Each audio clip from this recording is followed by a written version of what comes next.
Sebanyak 421 siswa-siswi pelajar SMP Negeri 2 Jasinga Kamis kemarin mengikuti prosesi pelepasan siswa kelas 9 yang digelar di halaman sekolah dengan rangkaian acara yang terdiri dari pentas seni para siswa-siswi, pertunjukan seni tradisional hingga upacara adat lengser.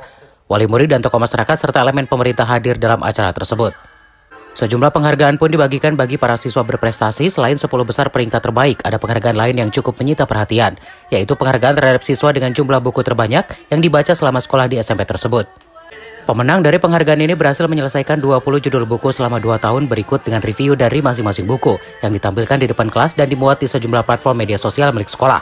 Dengan adanya kegiatan tersebut, pihak sekolah berharap sekecil apapun upaya yang dilakukan diharapkan dapat memberikan andil nyata dalam meningkatkan minat baca di tengah masyarakat, mengingat saat ini peringkat internasional terkait dengan minat baca di Indonesia masih sangat rendah. Selain dengan program yang dicanangkan pemerintah, sekolah ini juga menjadikan aktivitas membaca menjadi salah satu syarat kelulusan, di mana setiap siswa diwajibkan membaca minimal 2 buku dalam 1 tahun. Di Indonesia ini, nasional kita darurat minat baca. Jadi jangankan murid, guru pun mempunyai minat baca yang rendah. Jadi hasil pizza internasional pun kita ada di urutan ke 100 lebih.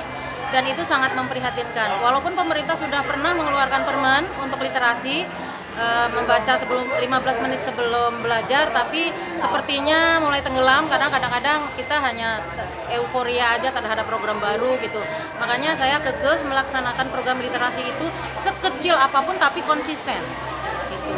Dengan cara langkah pertama itu mereka punya kewajiban untuk lulus syarat membaca buku minimal 6 buku dengan jumlah halaman di atas 100. Tim Liputan melaporkan.